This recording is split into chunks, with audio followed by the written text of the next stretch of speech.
Hello and welcome to Supercars Secrets, brought to you by supercarsmonaco.com. Today we're doing a buyer's guide on the iconic Lamborghini Countach, and I'm joined from his Aladdin's Cave workshop by our resident classic car expert, Iain Tyrrell. Iain, welcome to the show. Hello, welcome to the workshop. Thank you. Now, we seem to have gone from the kind of sexy curves of the Miura in the 60s to this much more space age, angular looking device in the 70s. And yet I believe it came out of pretty much the same design office. Well, more than that, it was, if history serves us correctly, it was the same person, actually. The 60s were all about curves and sort of, as you say, the sensual look of E-Type Jaguar, the Miura, Ferrari 275, things like that. And the 70s got more attitude, if you like, really. Angularism came in more. But the guy who designed the Miura was a guy called Marcello Gandini.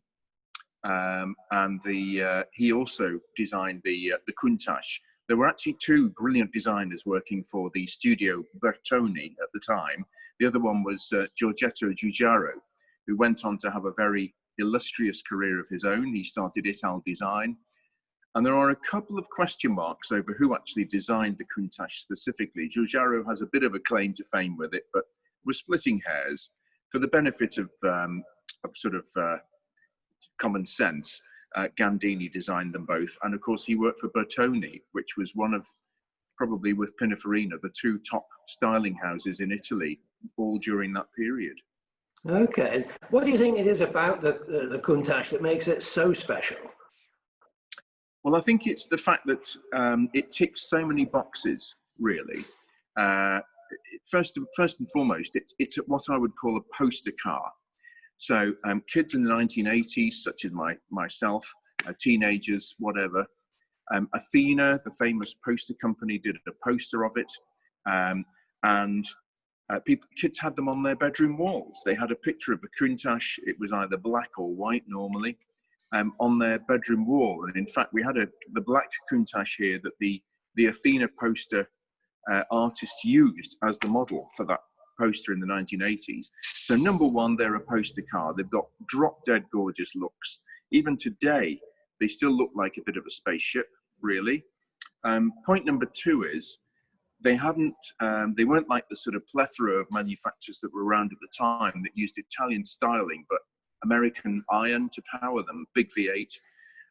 They actually had their own, by that stage, thoroughbred V12 engine, though Lamborghini never really went racing. But the engine's still a thoroughbred. They used that fully Italian 4-cam V12. So the engineering matched the looks. That's quite a biggie, really. A lot of these cars, as I say, things like the De Tomaso Pantera, cars of that era, just slotted an American V8 in to admittedly a lovely body shell. But this is next level. It's top level. You've got beautiful drop-dead poster styling, impeccable engineering of a very high level. It was one of the 2 or 3 fastest production cars in the world during its life.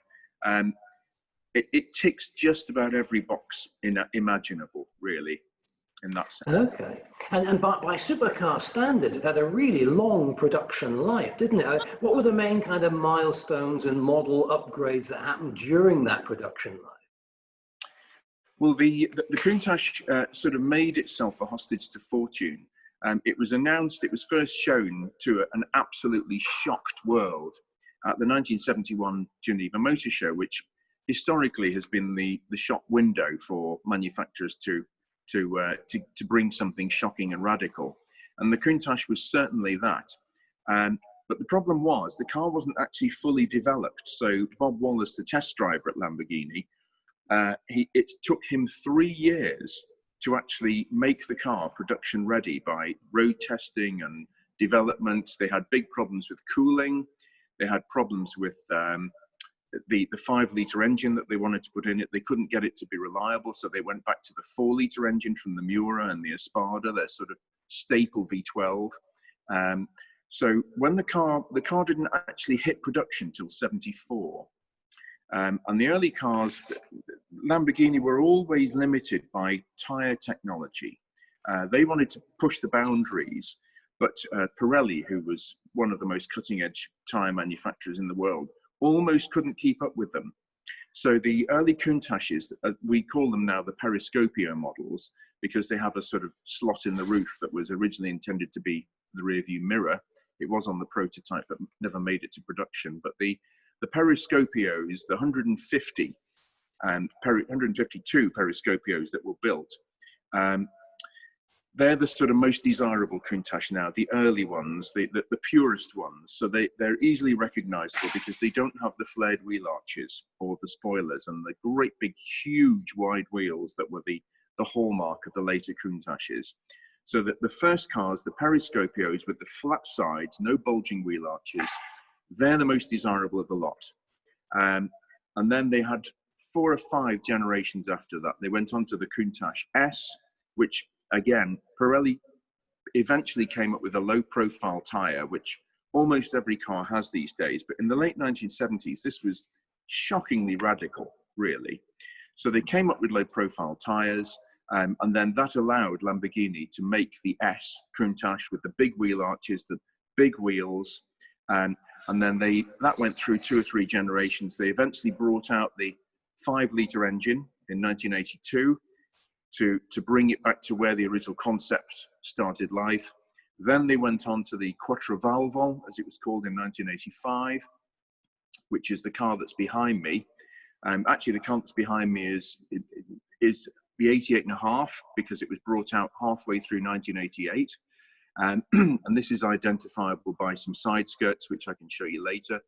Very rare model, this. And then the final Countach, which was interestingly made in the largest numbers because it was the sort of booming late 1980s, the yuppie period. And they made 650 odd Countach anniversaries, as they're called, which were originally developed by Horacio Pagani, who worked for Lamborghini at the time. And they have the sort of the rather radical body kit on them, which most people don't like. And the ironic part of it is they're otherwise the best car, but the body kit kills them.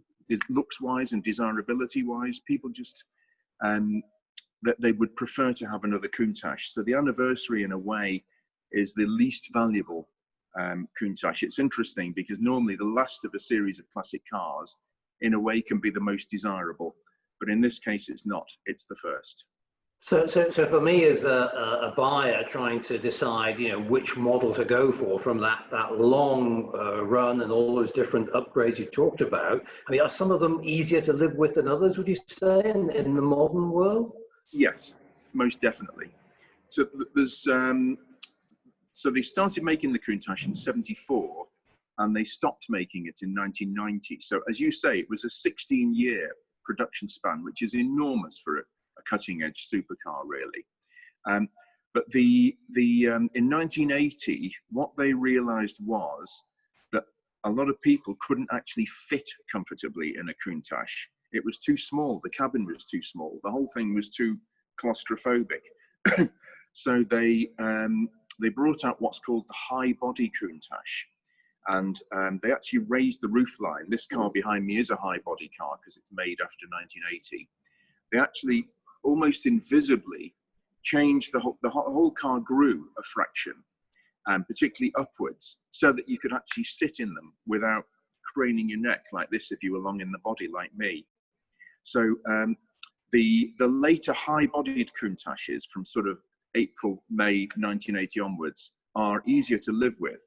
And as I say, the later cars, the 4-valve cars, because they're a bit more roomy, they redesigned the seat to give a little more headroom, and because they altered various things on the suspension, fine-tuning, things like that. So in a way, the last of the series are the best to drive, but the early ones are more raw. Bit like E-Type Jaguars, same thing. Okay, so in a sense, I'm starting to feel that there's a challenging trade-off coming here. Because I think what I'm hearing from you is that the earlier models possibly are the most desirable from a collector's perspective, but the later ones are the more desirable from a driving and ownership perspective? That's exactly right. Because It does happen, and I know people who use their Countachs and go on big road trips for thousands of kilometers, but generally people don't cover long distances in Countachs that much. So they can put up with inconveniences and lack of creature comforts and being scrunched up inside them. Yeah, the early cars are the most desirable, but the later cars drive better. So what does that all translate to in terms of value in today's market then? Well, the early cars, the Periscopios, are streets ahead in terms of value compared to the others. Countachs have held up pretty well in the current sort of market, the transient market that we're in now. The Periscopio cars have been going for as much as the thick end of £1 million if they're in the right condition and have the right history. The LP400S and LP500S, the models after that, round about £400,000, huge drop. So worth less than half the value of the Periscope cars. Quattrovalvols maybe a touch more for 400, 450. And then the anniversary cars can go for sort of £250,000, something like that. So there's a definite pecking order. Wow, that's amazing. Well, I think really, before I decide, I need to try and understand what I can look for. So to enter into the period, I think I need to kind of open my shirt to the waist and put a great big gold medallion on. So while I'm doing that, maybe you could just walk us around that car and tell us the sort of things we should be looking for. Absolutely. Well, the car is hand built in the truest sense of the word. The car has a very stout space frame, as it's called, a tubular frame underneath the car, and generally speaking, they survive pretty well. So unless the car's had a really bad accident, the tubular space frame is a very stout bit of kit. It can rust if it's exposed or gets scrawped underneath or something like that. But they are on that space frame. What happens is the whole of this bodywork, you can actually hear how thin it is. You can see it flexing there. Is hand formed aluminium. So the whole car is very, very thin for lightness. Again, you can hear that. It's very, very thin, and the bodywork is sort of hung over that space frame, and then the mechanicals, the engine, is slotted in the back here. It goes in this way. Engine, the gearbox is in front, and when you actually change the gear with the gear lever, there's no remote control. There's no linkage. You're actually on top of the gearbox. It's between you when you sat in the car. So it's quite a sort of hand-built car, really. It's very unusual in lots and lots of ways.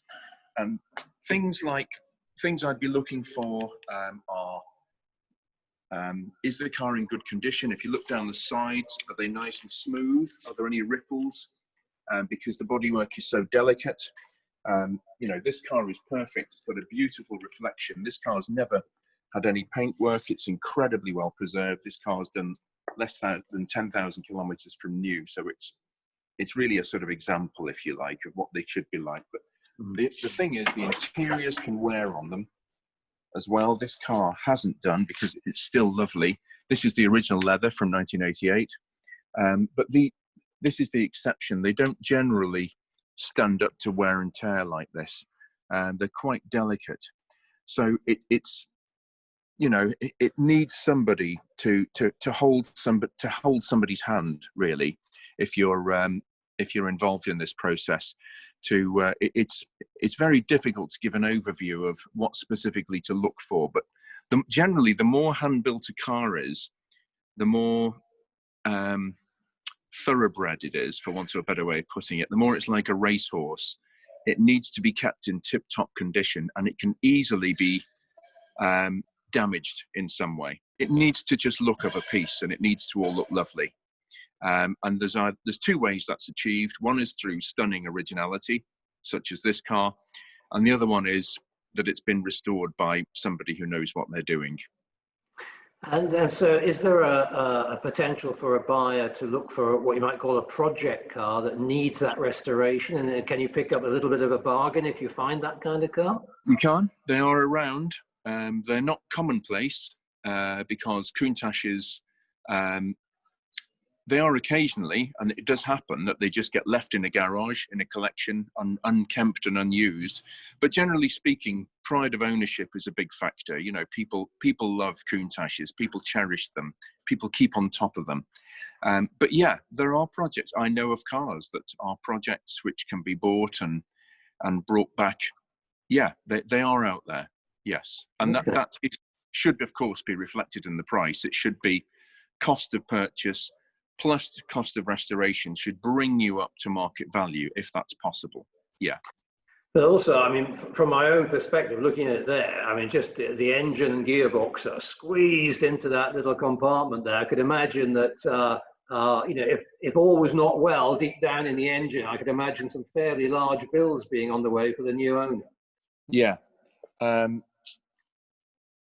They're not simple from an engineering point of view. No, not at all. No, they need very special attention, really. Okay. And just a final factor, I suppose, in terms of what could determine value would be what in the art world they call provenance. You know, that could be who's owned it or concours it's won or whoever. So does that add value to a Countach? And in what sort of ways could we look for provenance as well? Absolutely. The thing about Lamborghinis and Ferraris, but particularly Lamborghinis, Frank Sinatra once said, if you want to be somebody, buy a Ferrari or drive a Ferrari. If you are somebody, drive a Lamborghini, which I think is cool. I mean, there's nothing wrong with Ferraris, don't get me wrong, but I'm just quoting the man himself. But yes, it does make a difference who has owned the car. If they have a particularly interesting story to tell, that makes a big difference to the value. But bear in mind, when in period, because of the price and because of the fact that they were so extreme, most Countach's have got interesting stories anyway. It wasn't, you know, Mrs. Jones at number 22 Acacia Avenue who generally bought a Countach. It was a pop star, it was a captain of industry, it was a movie producer. So they've all got a story to tell. But yes, you're right, some more than others. And the exceptional cars, one springs to mind as the Countach that was owned by Ferruccio Lamborghini himself. They can be worth a multiple of similar siblings simply because of that provenance. And it all comes down to proving it, of course. Yeah. Now, I think there was, although they did limited amounts of racing, there was a bit of an F1 connection. I know people like Mario Andretti and Gerhard Berger owned them. It was used as a pace car at the Monaco Grand Prix for a few years. But also, I think the ex-Formula One team owner, Walter Wolf, did quite a bit to kind of enhance his own car. And I think one or two other models built to a similar specification. Well, he was the one, Walter Wolf had an enormous amount of influence, money and resources at his disposal. And he was the one who, you're quite right, he helped Lamborghini and Pirelli push the boundaries. So I'm guessing, I don't know this for sure, but there was a connection between Formula One using Pirelli tyres at the time and Lamborghini. He was a big Lamborghini fan. And I suspect he may have been instrumental in pushing Pirelli to develop a low-profile tyre for the Countach. But certainly, I think in as early as 1977, 1978, Walter Wolf actually started to build up quite a rapport with the Lamborghini factory. And he specified, he was one of the first people, if not the first, to specify these big wheel arches on the car. As I said, the normal periscopio, this was flush here. There was no flared wheel arch. But Walter Wolf must have pulled some serious strings with Pirelli and got them to develop a low-profile tyre. And his Countach from 77, 78 was, if my memory serves me correctly, the first Countach with the wider tyres and the flared bodywork. And that then was the blueprint for the production LP400S that came immediately afterwards. Fantastic. Well, plenty to watch out there if you're going to buy a Countach yourself. So you can either take what you've learned here and go do it yourself. If you'd rather have Iain to guide you through the process, just get in touch with us through the Supercars Monaco platform. And otherwise, we look forward to seeing you in the next episode of Supercar Secrets. Thanks for joining us, and thank you, Iain.